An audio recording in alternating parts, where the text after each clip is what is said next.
And away we go. Welcome to the pickup meeting. This could have been an email, but I'm glad it's not. Yeah, that's right. Absolutely. How's it going, Brody? It's going great. Yeah. I just get so excited every time we record one of these. I feel like when I watch the video of myself, I have the same silly smile when we come on, but it's because it's still a lot of fun. Well, and you know, it's one of these things that this has become the highlight of our week. I hope it's the highlight of the listeners' weeks, but it's the highlight of our week. And so even if they don't love it, you're still listening and we love it. Yes.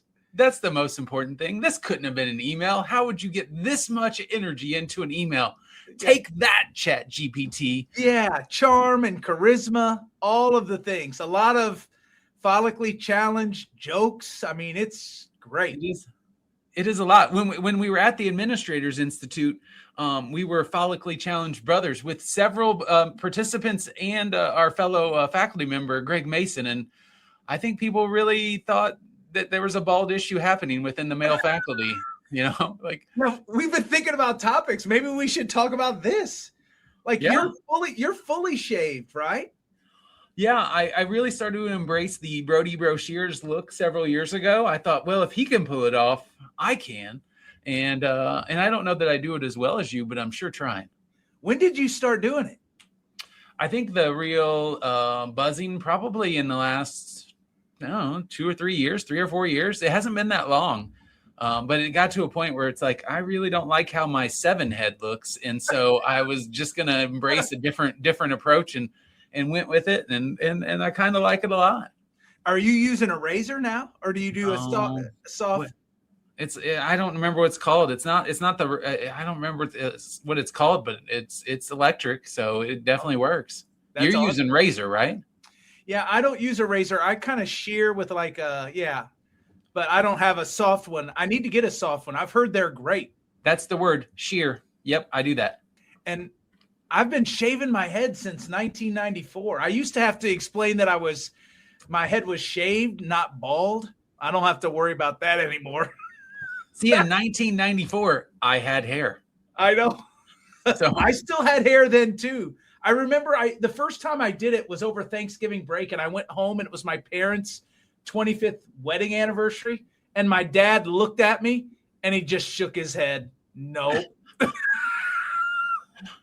Yeah, I don't think that my folks really enjoy the look because they're like, you do have hair. And I'm like, do I? Not as much as I need anymore. Yeah, my beard never comes in as well as you either, right? And I don't have to take care of it. Your beard always looks good. I do love my beard game. Listen, I'm at a point where every once in a while I want to shave the beard, and I will say my wife loses her mind about that. She says, do not shave the beard. But if I shave the beard, all of a sudden, instead of being 45, I would be 32. You know? When I shave my beard, I look a lot younger too. As long as I don't let the sides of my hair grow big, then I look like an absent-minded professor or something like that. Yeah. With my smart glasses on. With you're again sporting the smart glasses for our audio audience. Hey, so listen, in another random conversation of things, lately I've been enjoying going out and shopping more often. And so I'm curious, like, are you an online shopper or an in-person shopper? Well, I love me a good mall. Like, I'm one of these, like, when the mall dies, I'm going to be sad. And a lot of malls are dying. And so I do enjoy some of that in-person shopping. And some of the things that I buy now, like, for example, records. Like, nothing beats going to a record store and finding the thing that you're looking for, or kind of scavenging for something that's maybe a little bit lower price than you think it would be, or something that you don't have. Like, that's a lot of fun for me. I haven't done that as much with shoes. I know we were going to talk about shoes too. Yeah. There are some things that I'd rather buy online because I usually can get a better price. But with records, brick and mortar, and then nothing wrong with going to a mall or hitting a street with a ton of great shops. I kind of love all of it. I feel like I've bought less online, and online shopping to me got way too heavy there for a little bit, that it was like online shopping is Amazon shopping. Yeah. And they're not a sponsor of this show. So at this moment, kiss off, Amazon. Yes. And so same thing on the annual Gatlinburg trip that I do every fall with fraternity brothers from college. Like Thursday has become go to the outlets in Gatlinburg day. Oh, so fun. That would be so fun to me. So great. And I will say, having slimmed down a little and lost a few pounds, shopping's a lot more fun too, because you can find things that fit you. And so that's been a nice thing. But I do feel like I enjoy shopping more now than maybe ever before in life. And that feels weird. Yeah. Shoe shopping is always really fun. And I have some shoes that I really love. I'm a big Allbirds guy, which is kind of this work leisure sneaker kind of company. And I'm wearing Allbirds all the time. I love them, but there aren't very many brick and mortar Allbirds. So you have to kind of order directly from them. And so usually I'm just buying a ton of those shoes because I can get them pretty cheap too, which is awesome. And I don't know what those are. Like I have recently, and we were together, recently. And so one of the things I loved is that I drove there. And so I just brought a ton of shoes. Yes. And every day you were like, those are great shoes, right? Like you were really fired up about my shoes. And I was like, I'm loving this, but I've really switched to wearing a lot of Cole Haans. And, and so there are outlets and shops for Cole Haan in the area. And I've probably spent some money there here recently. And I'm loving the Cole Haan look. Yeah. COVID ruined a lot of things for me, like ties and dress jackets. Ooh, here's your dress shoes. And so Allbirds are kind of sneakery, but they do look good enough to wear to work now. All right, here's a question. In the last 5 years, over or under 10, the number of times you've worn a tie? I think mine's well under. Yeah, maybe me too. I think mine's probably in the 4, 5, 6 range in the last 5 years. And prior to COVID, it was every day. Yes, I did not wear a tie to my dad's funeral. Wow, I don't think I even knew that. That was kind of in solidarity because my dad didn't really like ties, but that gives you kind of an idea of my thoughts about ties. I mean, growing up, I wore a tie for 4 straight years every day from the age of 15 until I graduated from high school at 18. We had to wear ties every day. Ugh, yuck. Wow.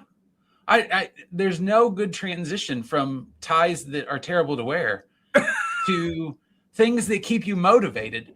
And you talk about this, right? That you have things that are your go-to to come back to as professional development and expertise. And I, we talked about this a little bit and I thought about it. There are certain things that I really enjoy, and we've talked about some of these before on the show. Yes. I enjoy the Charlie Nutt video and the Terrell Strayhorn video. There you go. From Nakata in Minnesota, and I think 2014. And now I'm pulling out dates like I'm you, because you have the mind of I don't know, you're a genius. Do not capture that moment, Matt Mark, and do not do it. And so like those are motivating. And I think for the advising profession, those are really powerful keynotes to listen to. I aspire to provide a keynote that is at that level someday, because those are just some transformational experiences. What are things on your list that hit that way? I mean, I really love the David Foster Wallace "This Is Water" commencement speech from like 2005, I think. And David Foster Wallace was this great novelist, and he talks about choosing and kind of getting out of the rat race. It's just a great motivator. It's a little bit depressing. I mean, kind of a trigger warning. The guy does end up committing suicide, right? They've made a movie about him, but he really hits home to these graduates in 2005, what it's going to be like to kind of live in everyday work mode and how hard it is to kind of get out of the mundane and really choose to be happy or be positive. And it's a real motivating speech in my mind. I showed Steve Jobs' speech to my first year experience class every time that I taught that class on day one. That's a pretty cool speech. Alan Watts is a philosopher who does this little 3-minute vignette that kind of talks about doing what you love. And those are 3 that I was thinking about the other day that I use a lot and come back to a lot just to kind of keep me grounded and motivated in some of the really important things. I do a lot of conversation about storytelling, and I would also say that one of them that hits for me is one that you shared with me, right? That is, I think his name's Matthew Dix. That sounds right to me. On the spoon story. The power of a spoon. And if you have time and just Google the podcast, The Power of a Spoon, How to Become a Master Storyteller, anything Matthew Dix does that I've listened to, it is maybe from a storytelling standpoint, one of the best things you can hear, and really does talk about how to be an effective presenter, how to be an effective storyteller, and also how to capture moments that really do matter to your listener and maybe matter less to the minutia that you typically add to a story. Yeah. His book is really great too, right? If you're trying to improve your storytelling techniques, that's a great book to pick up for sure. Yeah. Well, listen, we made it through our guest. Yeah, we did pretty well. We made it through some stuff, which is great. But now I think it's time for us to welcome our guests today. Jerel Benton is joining us. Welcome, Jerel. Jerel is the Assistant Provost for Student Success at Radford. Brings a wealth of experience in student success and retention. Previously served at Texas A&M Corpus Christi. But audience, let me admit this. I've got some age on Jerel here because our connection goes back almost 20 years ago when Jerel was a student worker in the Learning Center at the Academic Advising and Retention Center at Western Kentucky University. And now he's running universities and running student success all over the country. Jerel, welcome to the show. Hey, Kevin. Hey, Brody. Also learn from the best, right? No. But yeah, those were good times though. Sometimes I wish I can just go back and enjoy life the way it was then, but you know how that goes. It did seem simpler back then, didn't it? Absolutely. Oh, absolutely. Yeah. Well, we're so glad to have you on, and listen, Radford University. For our audience that doesn't know a little bit about it, maybe tell us a little bit about your work that you're doing with Radford and what student success looks like on your campus. Yeah, so Radford is this gem in Southwest Virginia. Like we do have a little school up the road from us, about 20 minutes, called Virginia Tech, but they're little. But we are we are the regional institution in Southwest Virginia. Like you won't find any other public institution south of us.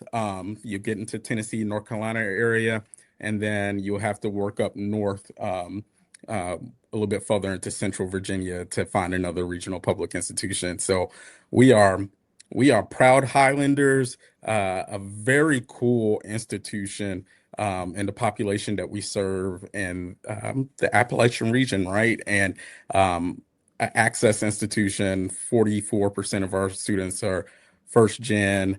So we're doing some really cool work. One of the things we pride ourselves on is being a high touch institution with our students. And so I get to be, lucky to be here and be able to serve our students. I've been here for about 1 year and 9 months, so it feels like 5. It really feels like 5, but it's been 1 year and 9 months, and it's been a good transition. That's great, Jerel. You were talking about simpler times, and I always wonder, like from an origin story perspective, how is it possible that from a student worker in the Learning Center at WKU, you found your passion in higher education? What do you miss most about that time, and what did you learn there that still shapes your work today? And it's okay for you to say Kevin Thomas is what you miss most. I mean, it is okay for you just to admit it, Jerel. I do miss you, Kevin. Simpler times. So when I was, funny story, and this is all about like how career paths, shape over time. When I was working in AARC, the Academic Advising and Retention Center, I was a nursing student. So I studied nursing, graduated with a nursing degree. And for me to say that those were simpler times, nursing school was hard. It was so hard, but it still feels like simpler times. Like I think for me, now with, wife and 3 kids, you know, a lot of times I really just care for myself, get up, go to class, do my work, right? But I think one of the things that I really miss, WKU had phenomenal people that were there supporting us as students. Kevin being one of them, Jessica Staten, Dr. Yeah. Oh, Bonagero, like yeah. all those folks were critical in kind of in my formation, not only as a professional, but seeing higher education as an option, right? Nobody goes in thinking like, oh, I want to work at a university, right? Right. Particularly if you're not looking towards like a faculty position, like going to get a doctorate degree to lecture and profess, right, all day. But seeing some of the other operations, and I think a lot of it for me, had to do with people that saw you and cared for you, right? And I was like, I need to be able to do that and give that back to somebody else too. That was one of the reasons why I got into nursing, is like I wanted Yeah. to help, right? But didn't see higher education as a helping field. And it was through those experiences that really kind of garnered my interest and developed into a passion working with my peers, supporting my peers, that kind of led to me wanting to do this work. And so I think the people is probably one of the biggest aspects, because I feel like I had really good people. And there were other people that I didn't name. There were other people that were looking out for me, like Peggy Crow. Yeah. I He's I fantastic. was a first gen low income student. Actually, I'm shocked that WKU let me in, but I got in and I did my work, and it got to a point like I had like a 3.7, 3.8 GPA, and Peggy was like, "How come you don't have any scholarships?" I was like, "I don't know." I was like, "I don't even know if I did the application." And then that next semester, I had a scholarship on my account, right? So it was that really, there were simpler times, simpler times. That's Wow, right. Jerel, that has me kind of thinking. I mean, it has me thinking about the people in my life that kind of led me to this space. It's a great reminder that there were people that were involved in our successes early on that certainly framed the way we think about the work today. So thanks for sharing that. That was great. Yeah, absolutely. We have a wide variety of listeners on the show, but I would say that we have a lot of people that work in the advising profession that are tuning in, and so your answer there kind of reminded me of the path that kind of veers in a different way, that advisors sometimes have to deal with. Can you talk a little bit about that whole like progression of, you're going to be a nurse, right? You're going to go into this field, and this isn't like I was a comm major and I ended up in higher ed. Like, being a nurse is pretty specific there. Like as that was happening, like, do you remember the conversations with your loved ones and your friends, and instead of going this path, I'm going to do this, and what were some of the give and take moments there? Because I got to think that you use that in your own experience with your team and your staff and the students you work with now. Yeah, and it goes back to something you were all talking about. Like everybody has this story, right? You have your story. Your story is being formed throughout your lifetime and probably even beyond your lifetime, right? Yeah. Right. And I just remember, I think one of the things that's a part of my story that connects with my work and how I engage with staff and, all of that is, uh, for me, a big driver is my background, as I mentioned, coming from a low end. I went to school because I wanted to make money and make a better situation for myself. Sure. So I honestly started out as a kinesiology major in my first semester, going back to advising, right? I got into a biomechanics course that was in the bottom floor of the football field, and I had all these athletes around me, and that that course was hard. I was like, I am not. I got a C in that course, to be honest with you. I am not. This ain't it. So, but at the end of the day, when I decided, I was like, maybe I need to explore a little bit more. The next thing that I thought about was I still need to make money. And people told me that if you are a nurse, you're going to make good money. What they failed to mention on the front end is it's passion work, right? It is Yeah. Yeah. passion work. And it's not that I'm not a compassionate person or anything of that nature. I just didn't want to channel my passion in that way, right? Yeah. And it wasn't until that senior year I had conversations with those that were close to me. Dr. Bonagero was actually one of those that I had that conversation with. Like, I told her, I want to do what you do. and Oh, and she kind of looked at me crazy and she was like, but you can make good money as a nurse. But I was like, I'm inspired by that work. And I think that's how we got to be able to flip that to our students, right? Is what's driving you to this major, this career field, whatever it may be, and being able to have those open and reflective conversations that really prompt students to think.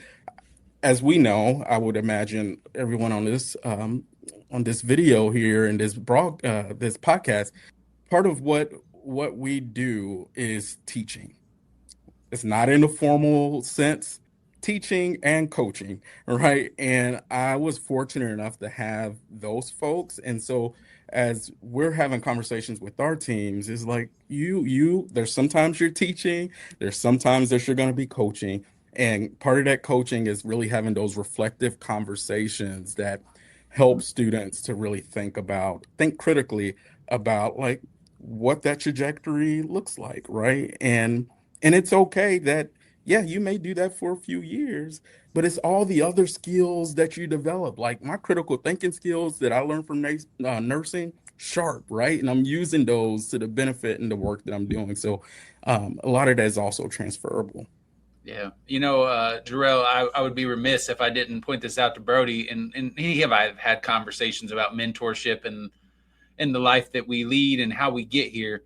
But hearing you today, it's a reminder that the both of us are here because Dr. Ellen Bonaguro inspired a mentorship in us that brought us to a point that our careers went a different path. And, and I know she's listened to an episode before because she said, if you haven't listened to the podcast Smartless, you could slow down just a little bit, right? Like, and so she's still providing guidance and mentorship in the work that's there. That's awesome. And so I'm gonna have to be sure to make sure that she checks out this episode when it comes out, because truly our careers are where they are and our paths have gone this way because she was a big part of that. And so thank you for sharing that. That was fantastic. Yeah. Yeah, so I know you've written about creating environments where respect and empathy coexist. What role does empathy play in student success work, Jerel? Oh, I think it's everything, right? I think it's everything. And I think part of it, I think I wrote about this the other day, uh, debunking the myth that empathy is softness, right? I think I mentioned like empathy is really awareness, and to be able to raise that question around what might I be missing, and thinking about that and with the person that is sitting in front of you, what might I be missing? And I think that leads to a lot of curiosity, right? I think it leads to getting to know people's story and who they are as a person, so that our judgments and or actions toward those individuals are informed in a way that's going to be supportive and also connected, right? But you can, I think we can understand someone's challenge and still hold people to a standard, right? I think that's kind of what empathy, I think that's kind of what empathy is, right? So I think it's critical to the work that we do, mainly because we're dealing with humans. At the end of the day, we are serving humans that are mapping out a path and a life for them. So I think empathy is like one of the utmost critical things that we have to have as higher ed professionals, particularly those that are providing direct services to students. Yeah, it doesn't have to mean a lack of accountability, right? It can just be about framing that accountability in the context of the individual person. Yep, absolutely.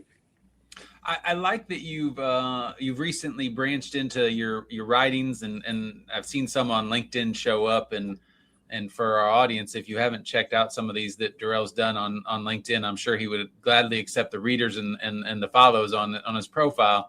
But recently you wrote about when consensus slows leadership, and I thought, like this is a bold statement.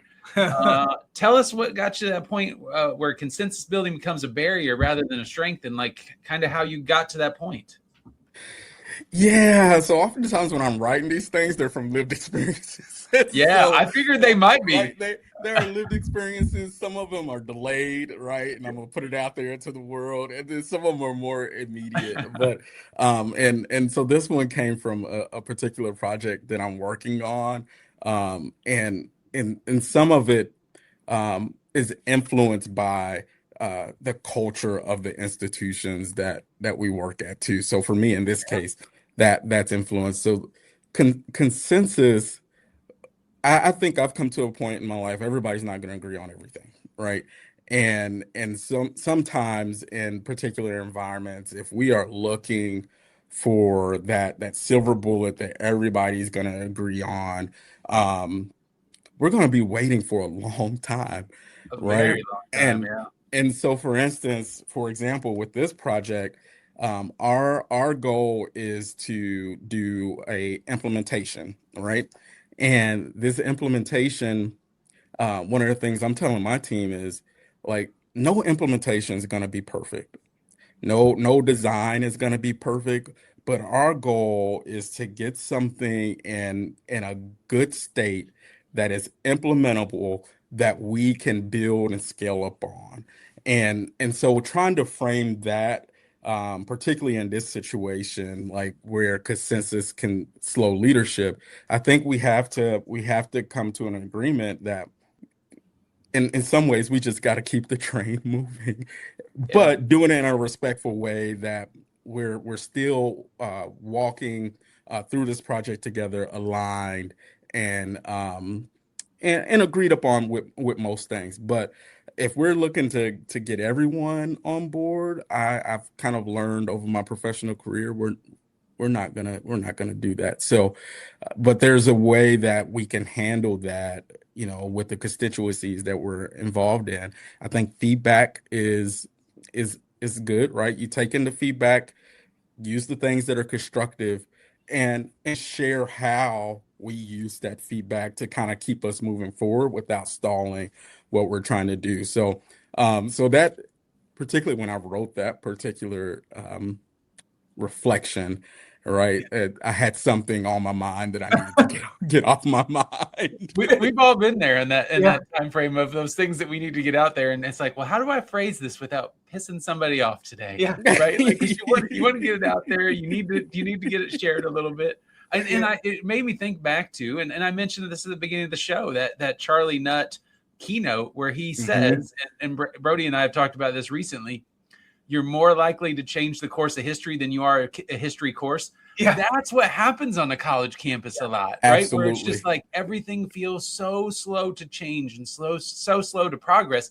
And while that may have evolved a little bit in our current political environment, where things are moving faster than ever before, and maybe sometimes a little too fast, I think that consensus building sometimes does slow some of the leadership efforts. And Yeah. and it's just Sorry, go go ahead, ahead. Jerel. I was gonna No, say fatigue sets in. Fatigue sets Yeah. in. Like you're gonna get fatigued one way or another. You're gonna get fatigued trying to build the consensus, or you're gonna get fatigued just from just kind of talking in loops and things of that nature. So it's just like you get to a point you're tired, and it's like we have some momentum. How do we capitalize off that momentum? But go ahead, Brody.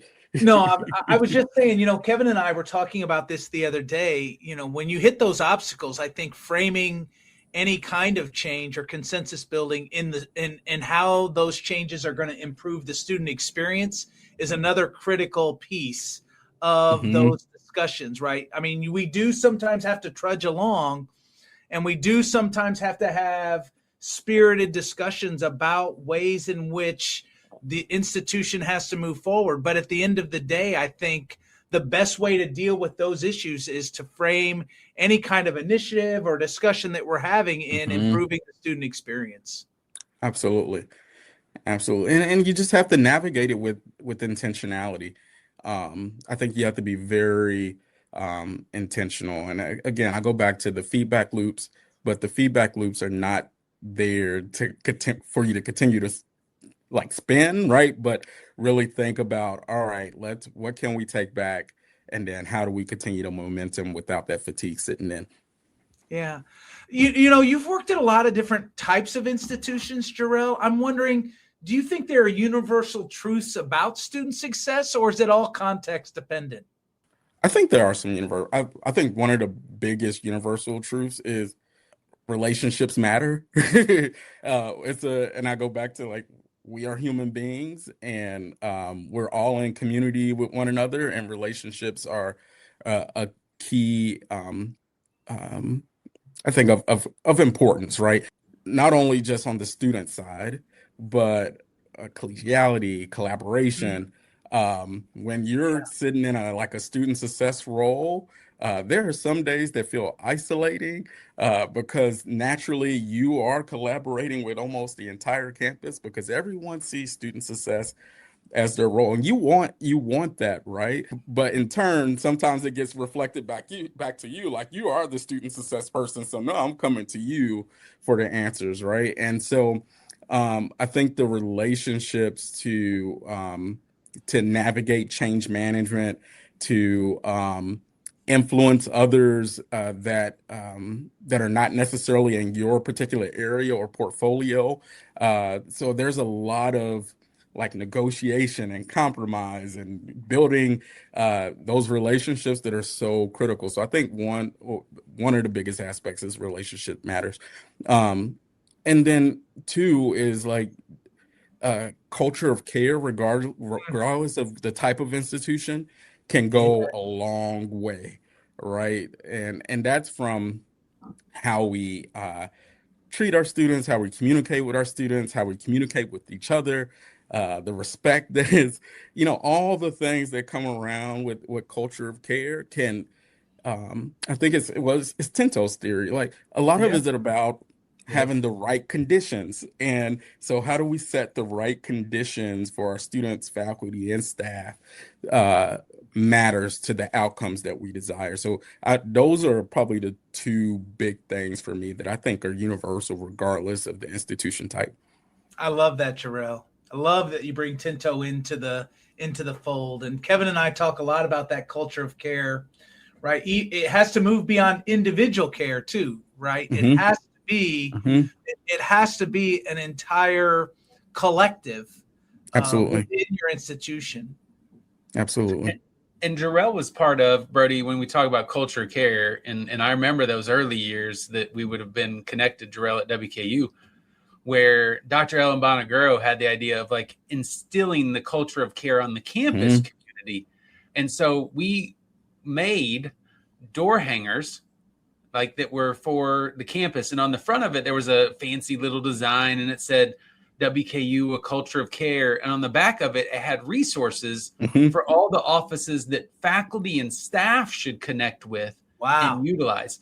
And then the day before classes began, Jerel was probably part of this group running around campus, putting all of these door hangers on all of these offices of faculty and staff members throughout the entire campus of WKU. I mean, this is a 25,000 student campus at that time. Right. And our folks are hitting every door in every building to make sure that the faculty and staff knew what the resources were. You talk about shaping a culture and making sure that people were aware of that. Like that's what Jerel was part of. That's some of your foundation, Jerel. And listen, that was hard work. Do not misjudge that hill.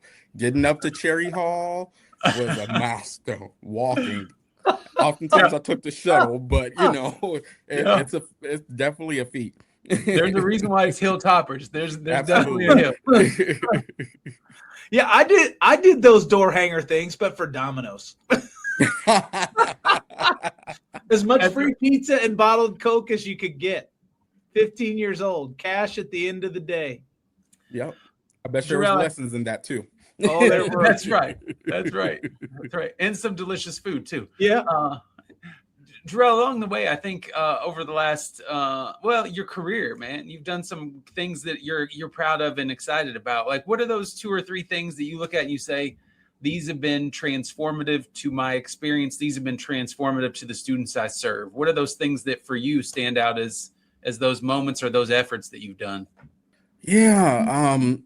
So I started my career in higher ed at Morehead State University in Morehead, Kentucky. Yeah. foothills of the Appalachian. I like Appalachian, it seems like. Yeah.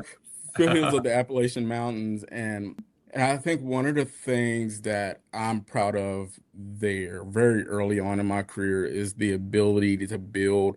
I would like a lot of my career started in equity, diversity, inclusion work. So I was the minority retention coordinator.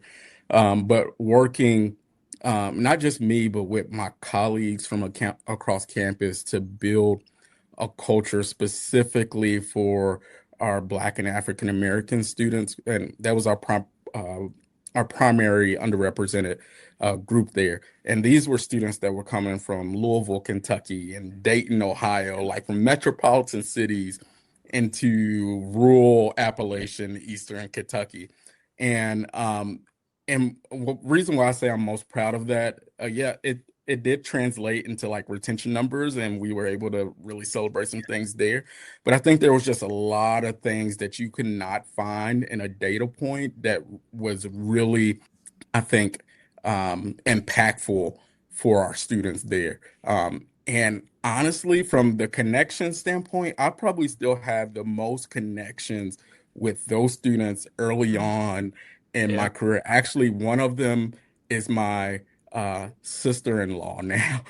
One of my Wow. students is my sister-in-law. Crazy story, but that's how it worked out, and we still connect and talk about those times and reflect on. And it wasn't just me, it was just a community of folks that really just gave up their time and energy to make sure that we were wrapping our arms around the students. So I really, that's one of the things. And then at Texas A&M University Corpus Christi, that was by far the best professional experience I've ever had because I got to work for my mentor, and I'll shout her out, Dr. Clarinda Phillips. She's now the provost at Missouri State University. Oh, Phenomenal human being. I left Wisconsin to go work for her, and she is a true student success provost. She's an academic as well, but she really cared and not only cared, but make sure that student success was integrated in the fabric of academic affairs, but the campus as well.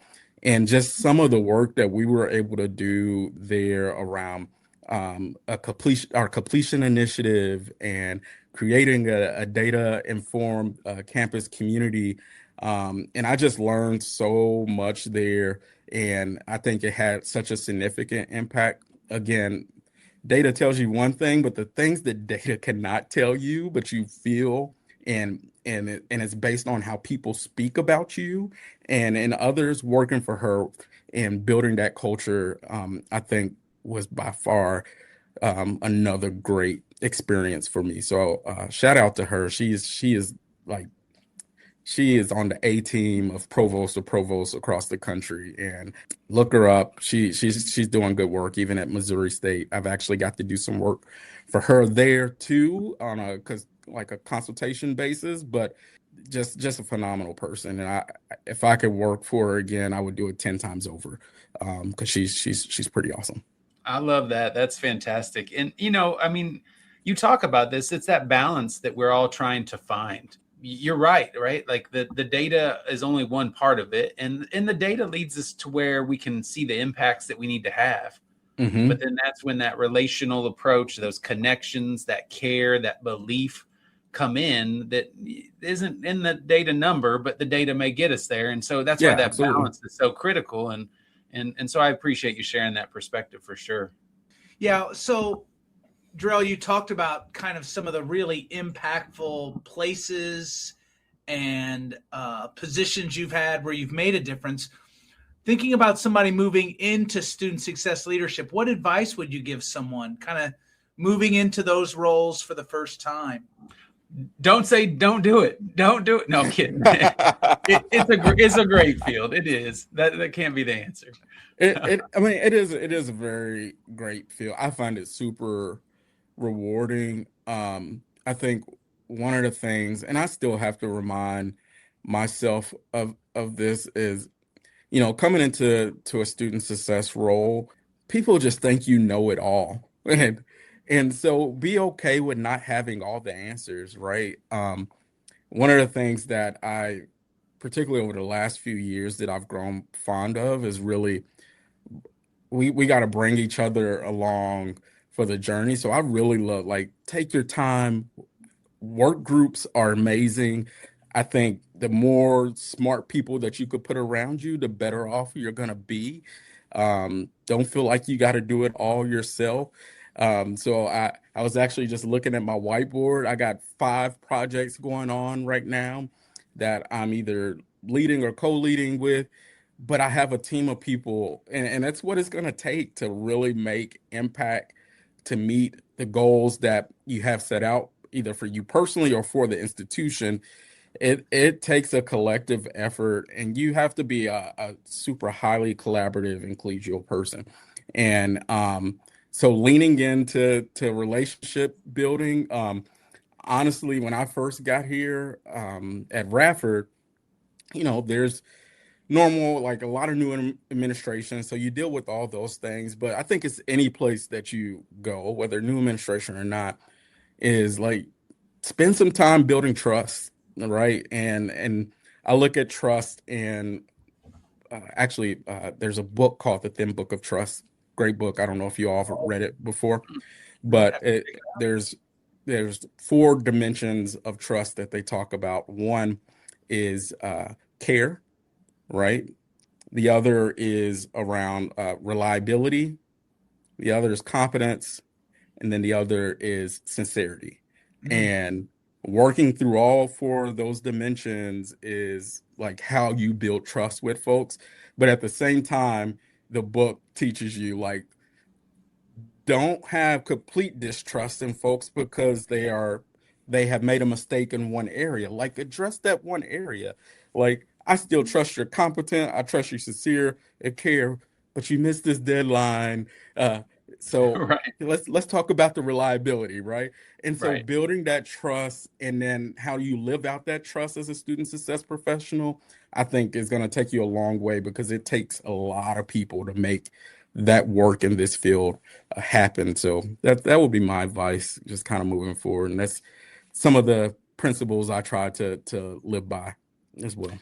And I think you're doing that work. And if I can, just for a minute, about a year ago, I had the opportunity, and yes, this is a self-brag statement here. I was keynoting at Virginia Tech at their advising summit. And at that point, Jerel, I think you probably been on your campus for 4 or 5 months, maybe a little longer than that, not too long. And had an opportunity to interact with some of your staff, even 4 or 5 months in, and they were already using those words and phrases about your leadership skills and style.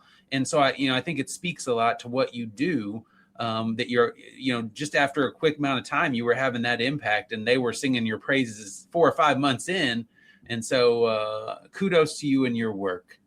No, they're good people. I'm fortunate to have a really good team, and that conference is coming up in a couple weeks. So our good friend Brody, Tara Warden, is keynoting this year, and Tara is student success master. I mean, she's just unbelievable at it, and so it'll be great for those in attendance. Jerel, I don't know if you're going this year, but Tara is unbelievable. You have to tell her we said hi.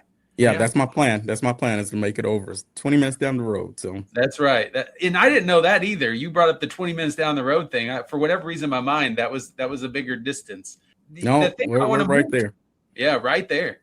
The thing I want to move to, and this might get a little iffy on this subject, because Jerel, if you haven't listened to certain episodes, Brody will be quick to inform you that IU won the national championship, and I know. none of us I listened to it. Yeah, I listened to brutal. it. It's brutal. And so I know this. You create Kentucky Wildcat fan reaction content, and I think specifically about basketball, because football is a little brutal, but specifically about basketball. Can you tell us how that started? What made you decide to turn it into something that you're doing nowadays? Yeah, well, I'm getting ready to turn 40 next month, and I'm hoping it's not a midlife crisis. But no, it's I'm trying to find other things to do with my time. So I was like, I always have a lot of thoughts about Kentucky sports, particularly basketball and football. And my family has no interest in having those conversations with me. So I'm like, let me build a community of folks that Yeah. we can engage with, right? And so I kind of, and this is fairly new. It's been over the last 2 or 3 months that I've been putting out content.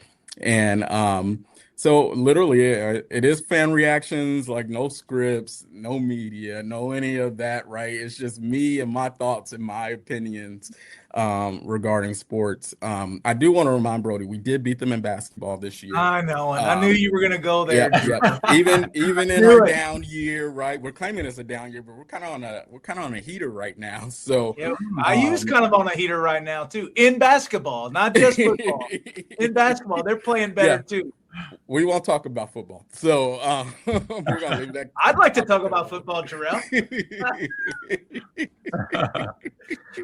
No, Jerel, I was thinking about this. I have to tell this quick story. You know, my dad was at the IU Kentucky game, the watch shot game, and that was the only time he ever watched a game in Assembly Hall. And I'm like, what a game to be present at. Yeah. And the other thing that makes me angry about Kentucky is you ruined the Final Four in '93. I mean, we had a chance where we could have played against each other, and you let Leitner hit the shot. Like, yeah. Oh God. Yeah. Killing me, man. You're killing me. You're killing Kentucky fans here, Brody. You're killing Kentucky fans. Is there I know there's like a 30 for 30 that has Leitner, and is there like a documentary that kind of looks at like Kentucky's perspective of that day, that shot? No, but interestingly enough, from the LSU Kentucky basketball game this year, when we made the last second shot off like a Leitner throw, Rick Pitino came out and was like, "See, I told you it doesn't matter if you put somebody on the ball or not, right?" So, it can happen to anybody. That's right. Well, keep the content coming, Jerel. That's a fun project for you. Yeah. So let me ask this question, because as a fellow girl dad, right? So you have 3 girls. Yep. How do they shape how you're spending your free time, and what are they into right now, Jerel? So I spend my free time at whatever way they want me to spend it, and that is different for each one. My youngest thinks we're all her toys. So when it's time to play, it's time to play, no matter who that is, and that could look a lot of different ways, right? Sure. My middle just likes quality time, even if she's also I'm an introvert, she's an introvert, right? So we could just be sitting next to each other, and she's just drawing and just showing me some of the things that she's got on. So we like to do that. And then my oldest is the typical like pleaser child, right? So she does try to take interest in some of the things but I know she's just kind of faking it. So she'd be like, "Dad, is there a game today?" I was like, "Yeah, there's a game." "Well, I'm gonna come down and watch it with you." And then she's just sitting there on her phone, but at the same time she's present. They stay pretty active in school, which keeps us active, mainly in like academic related clubs and other like more social organizations. So they keep us busy, and we're a busy family. So it gets free time is limited. Yeah. Keep enjoying it, man. It's great. I know.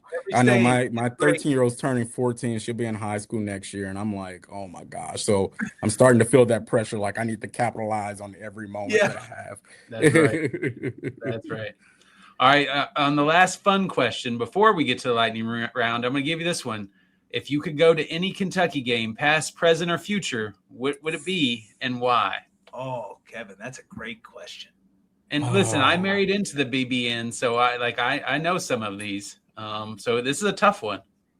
Well, we already talked about the Kentucky Duke 93 game. I don't want to use that one. That was 92, actually. 92. Yeah. I think I'm going to the 2012 national championship. Yeah, that's a good one. Anthony Davis. I'm a big Anthony Davis fan. I feel like his career is starting to fade a little bit. So I want to relive those glory years. And so I think I'm going to go with that one. I think I'm going to go with that national championship game. And it was also an exciting game too. So yeah, love it. All right, let's do some lightning round. Lightning round. You want me to go first? Yeah. Well, listen, some of these are Kentucky based, and so we got to switch. So, superpower you'd actually use in real life. Omnipotence, knowing everything. Oh, let's go. That's a really great answer. Too, I mean, Kevin thinks he has that superpower already, so it's good. Kevin knows he does. That's right. Yes, correct statement. Jerel, what's one food you could eat every day? Pizza. I'm a pizza fanatic. If I can give a second one, it would be Japanese hibachi. Oh. Okay, both every day. Yeah. What's something that's on your bucket list? I want to travel to Ghana. I really don't have any justifiable reason. I mean, I think just maybe even some spiritual connections that exist there.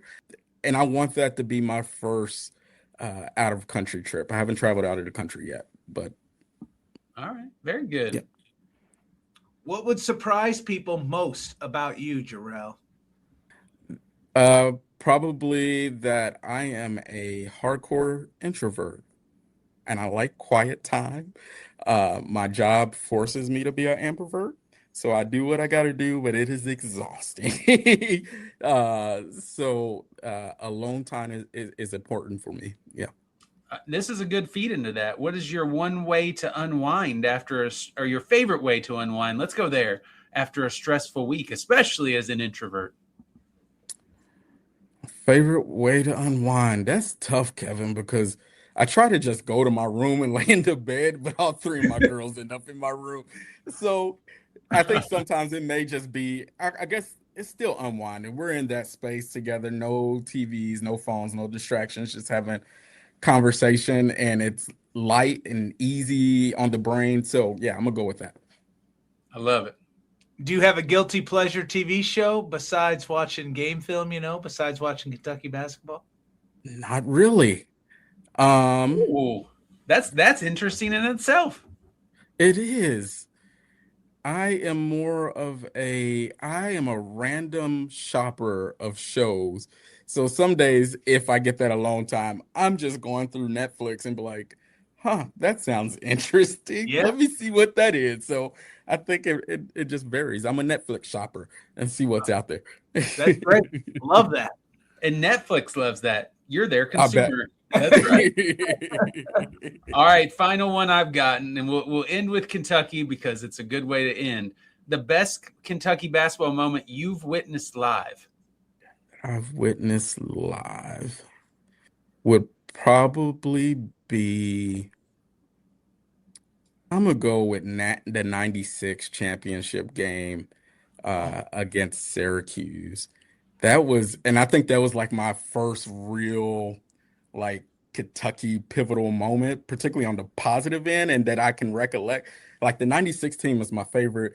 And the last game, our last game against Tennessee, they brung back the denim uniforms, which was worn during the 96. So that was a good time. So I'm gonna go with that particular game there, that 96 championship game. Love it. Love it. Well, Jerel, you've been fantastic. Thank you for joining us. I am so glad 20 years later we got a chance to reconnect. And even if it's over a podcast, it'll have to be at a conference or an institute or something here coming up soon. But thank you. Yeah, and I've heard about the Administrator Institute listening to you all's podcast. I may have to put that one on the list too. We love it. We'll see you in Charlotte next year for it then. Let's go. It was great to meet you, Jerel. Absolutely. Likewise, Brody. Yep. Absolutely. Yeah.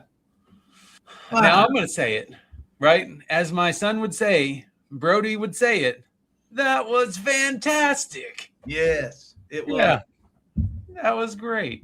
I always love meeting new people. I always love it when we bring folks on that were important parts of our lives, one of our lives, and then we get a chance to kind of see why they're on the show and what they bring to the table. And Jerel really hit it out of the park. He's fantastic.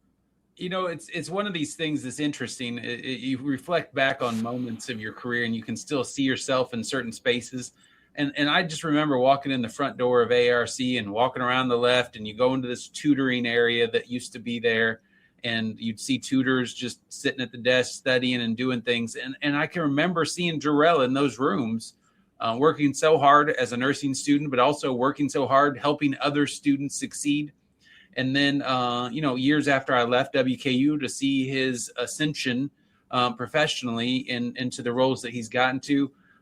He mentioned the mentorship and the care and the belief and the things that he's really aspired to. And that was so much of what we were doing back in the day as a very special office and very special crew. And, he mentioned Dr. Ellen Bonaguro, Dr. Jessica Staten, myself. There were many others that were there working at that time that it was really just wonderful to have him back today and reminisce a bit, but also hear about the great things he's doing.